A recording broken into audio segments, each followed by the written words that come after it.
Once again friend हमारे इस प्यारे से प्लेटफॉर्म पे जिसका नाम है तिशांत एकेडमी। और दोस्तों मैं आज आपका मिश्रा सर लेके आया हूं फिर से आपके लिए केमिस्ट्री का एक अनदर चैप्टर। दोस्तों आज के दिन हम कवर करने जा रहे हैं केमिस्ट्री का एटम एंड मॉलिक्यूल।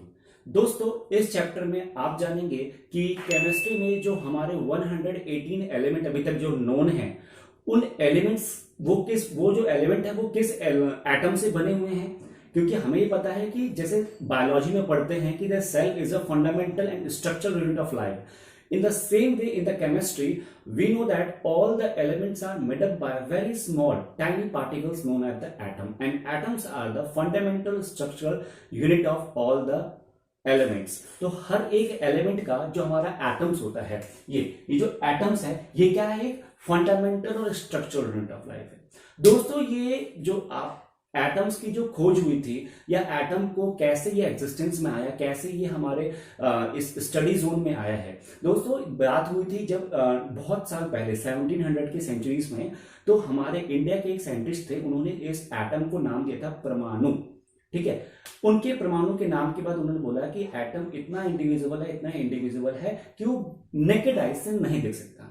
इनकी बात को यकीन करते हुए, इनकी बातों पे, इनकी थ्योरीज पे फर्दर हमने स्टडी की और बहुत सारे साइंटिस्ट ने स्टडी की। उनके बाद उन साइंटिस्ट ने, दो साइंटिस्ट ऐसे हमारे पास आए थे जिन्होंने इस थ्योरी के बाद इनकी थ्योरी से अपग्रेडेड थ्योरी दी और ये बताया कि हाँ, एटम एक हमारा एक ऐसा एक पदार्थ है, एक ऐसा हमारे पास बहुत टाइनी स्मॉल पार्टिकल्स है जो कि नेचर में एग्जिस्ट है।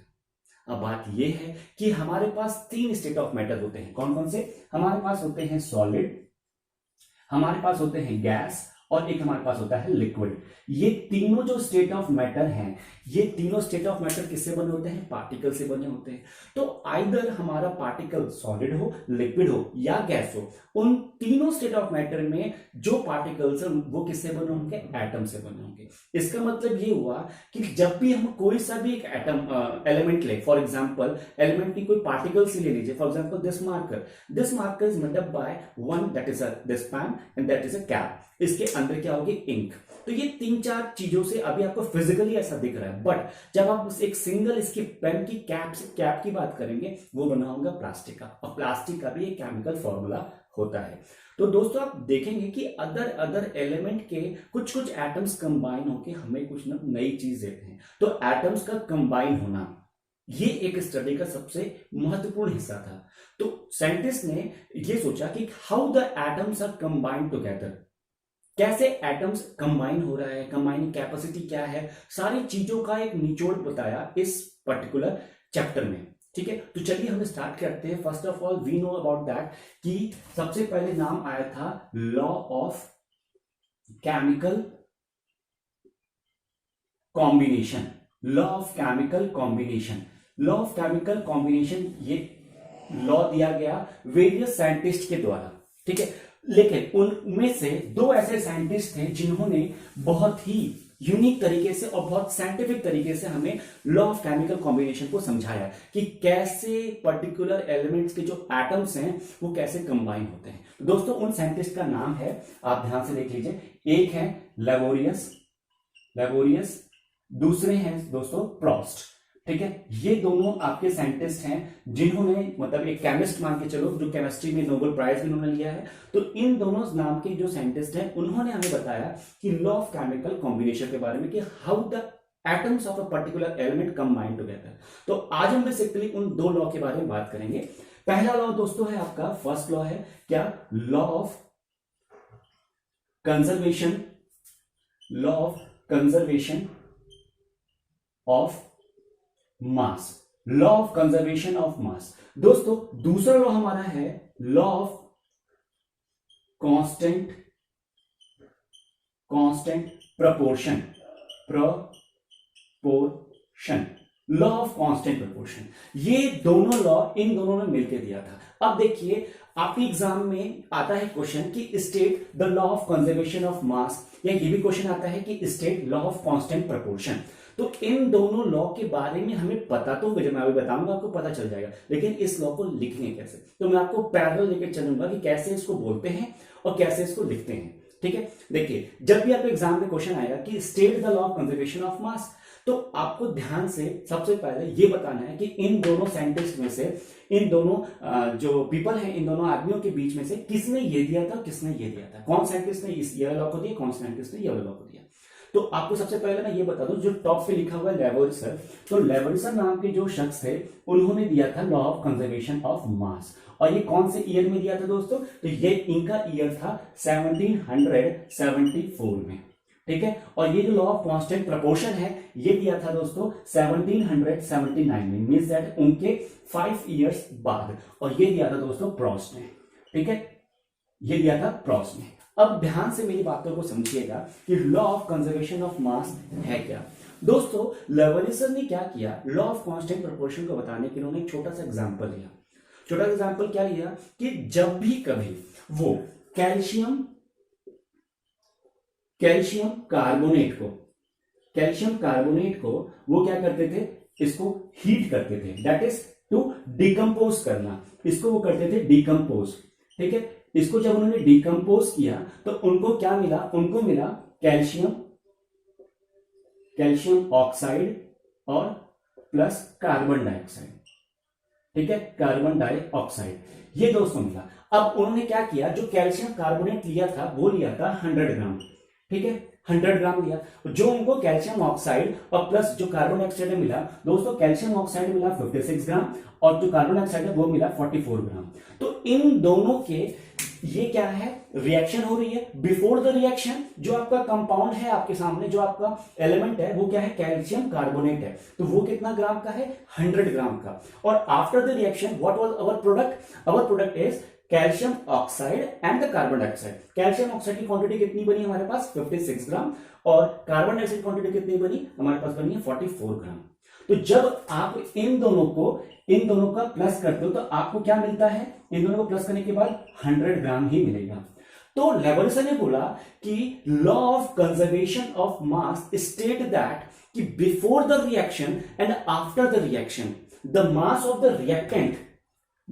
Reactant before the reaction is equal to the mass of the products after the reaction.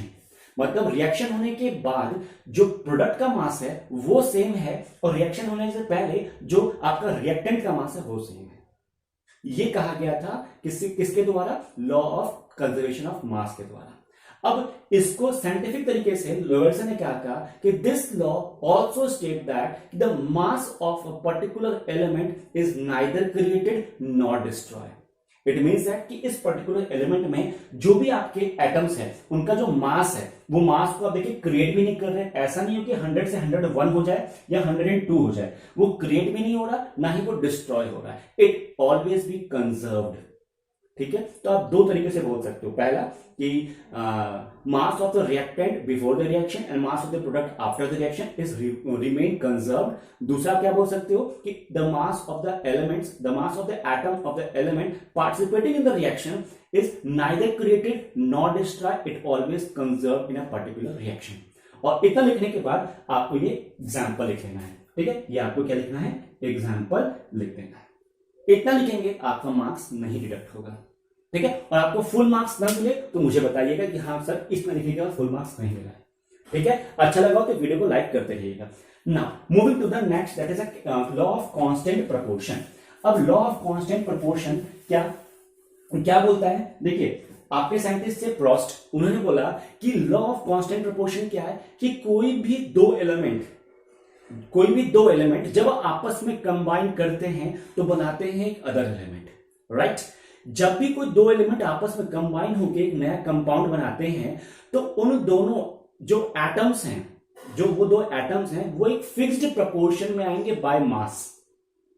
मतलब क्या हुआ कि अगर मेरा कोई एक एलिमेंट ए है, उसका एक एटम ए है, दूसरा एक एलिमेंट का एटम है बी, जब ये कंबाइन होके ये बनाते हैं सी, तो मुझे ये पता है कि क्या मास होगा, अरे क्या प्रोडक्ट होगा ये पता है। But I am talking before the reaction that when the two atoms combine together they give a product. जब कोई दो एटम कंबाइन होकर प्रोडक्ट हमें दे रहे हैं तो इन दोनों एटम का जो मास का रेशियो होगा, the mass of the A and the mass of the B, ये क्या होगा, A to B, it was remain definite. मतलब समझ में आया? चलिए एग्जांपल से देखते हैं। अभी तो आपको एक फॉर्मेट टाइप के बता दिया, एग्जांपल देकर समझाते हैं, वो और डीप में समझ में आएगा आप लोगों को। देखिए ध्यान से देखिए, अगर मेरे पास क्या है H2O है, सबसे बेस्ट एग्जांपल क्या है H2O, H2O ये किससे बना होता है? ये बना होता है 2H प्लस O2 से, है ना, इन दोनों से बना होता है। आप क्या देख रहे हो, इसमें आपका हाइड्रोजन है, इसमें क्या है आपका ऑक्सीजन है। जब आपका हाइड्रोजन, जब आपको ऑक्सीजन आपस में कंबाइन होके तब बनाता है आपको H2O। तो इन दोनों का जो मास का रेशियो होता है वो कितना होता है? वो होता है दोस्तों 1:8। मतलब अगर आपने 1 यूनिट हाइड्रोजन लिया है और 8 यूनिट आपने लिया है ऑक्सीजन, तो इन दोनों को कंबाइन करके आपको टोटल 1 कंपाउंड मिलेगा वाटर का। अब वाटर आपके पास 1 लीटर हो, 1 ग्लास हो या 1 टैंक हो भरा हुआ, उस पूरे टैंक में अगर आप हाइड्रोजन और ऑक्सीजन अलग करोगे तो उसका रेशियो भी यही आएगा 1:8। ठीक है। सिमिलरली इसका एक और एग्जांपल है आपका carbon monoxide CO। Carbon monoxide जब आपस में कंबाइन होता है तो दोस्तों इसका जो रेशियो आता है वो बनता है 4:3। मतलब अगर हमें एक कंपाउंड बनाना है कार्बन मोनोऑक्साइड का दोस्तों, 4 ग्राम हमें लेना पड़ेगा, 4 यूनिट कार्बन का और 3 यूनिट लेना ऑक्सीजन का। तो ये बताया है लॉ ऑफ कांस्टेंट प्रोपोर्शन है। यहां पे आप दोनों लॉ का अंत हुआ। अब इसके बाद हम पढ़ेंगे डाल्टन एटॉमिक थ्योरी। और डाल्टन एटॉमिक थ्योरी में डिटेल में आपके डाल्टन ने बताया होगा कि कैसे 6 पोस्टुलेट्स के द्वारा हम एटम्स की थ्योरी को और इलेबोरेटली आराम से तसल्ली से पढ़ सकते हैं। तो चलिए मेरे साथ मिलते हैं नेक्स्ट पार्ट में, धमाकेदार सेशन में। तब तक के लिए take care and bye bye. और मेहनत करिए, पढ़िए, कुछ भी डाउट होता है थोड़ा सा भी कहीं पे भी तो प्लीज कमेंट करके जरूर बताइए। ठीक है दोस्तों, टाटा बाय बाय।